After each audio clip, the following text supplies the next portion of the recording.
In most pregnancies, a single embryo develops in the uterus, but sometimes there can be twins, which means that two embryos develop together. Most twins are fraternal or dizygotic twins, meaning they originate from two separate eggs that are fertilized individually, whereas only a minority are identical or monozygotic twins, which come from a single zygote that quickly splits into two separate groups of cells. Fraternal twins are from two separate eggs that are fertilized by different sperms, so they have completely separate genetic makeups.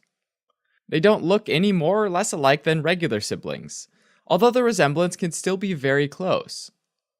Mary-Kate and Ashley Olsen, for example, are fraternal twins, not identical twins. Fraternal twinning happens at a rate of about 10 per 1,000 births worldwide. Most of the time, fraternal twinning happens when the ovaries release two eggs simultaneously, which is called hyperovulation, instead of releasing one egg at a time. Research suggests that some mothers of fraternal twins might produce an overabundance of a hormone called follicle-stimulating hormone, or FSH, which stimulates the growth of ovarian follicles. Mothers of fraternal twins tend to be taller and heavier on average, with shorter, more frequent menstrual cycles, all of which are characteristic of having high levels of follicle-stimulating hormone. Because follicle-stimulating hormone levels gradually rise with age, women become increasingly likely to give birth to fraternal twins once they're 35 years or older. And this explains why mothers who've given birth to fraternal twins once are more likely to do it again. The likelihood of having fraternal twins resulting from hyperovulation is thought to be genetically linked, but no specific gene has been identified yet.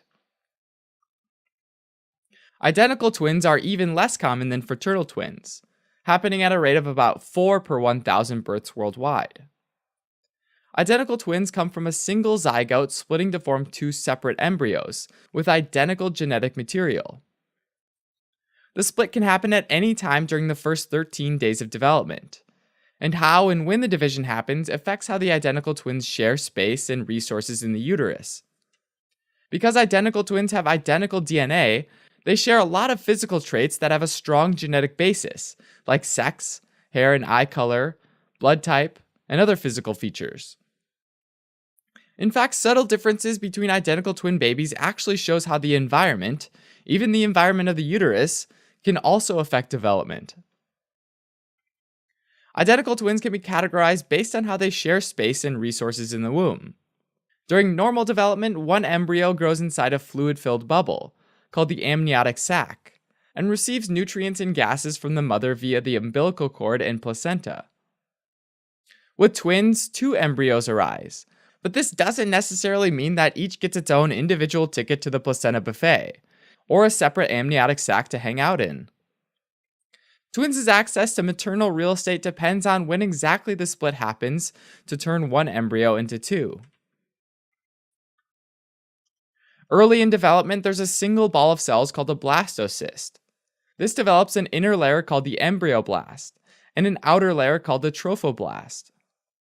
7 or 8 days following fertilization, the trophoblast cells on the outside differentiate into two cell layers, the cytotrophoblast and the syncytiotrophoblast. Because these cell layers are responsible for establishing the fetal part of the placenta, the moment the embryoblast divides into two affects how the cytotrophoblast and the syncytiotrophoblast develop to accommodate the pair of embryos. If the split happens within 2 or 3 days following fertilization, the twins are known as dichorionic diamniotic, meaning they develop completely separately from each other, receiving nutrients from separate placentas and swimming around in their own amniotic sacs. If the embryo divides between 3 and 8 days following fertilization, the twins are monochorionic diamniotic, which means the trophoblast is already differentiated, so they'll share a single placenta, but the umbilical cords will feed into two different amniotic sacs. If the embryo splits between 8 and 13 days after fertilization, the twins are monochorionic monoamniotic, meaning they share an especially close bond, growing together in the same amniotic sac and receiving nutrients from the same placenta. Alright, as a quick recap, fraternal twins are the product of two separate eggs being released at the same time during ovulation, which are fertilized by two different sperm. Identical twins start out as a single zygote that's split into two separate embryos at some point during the first 13 days of development.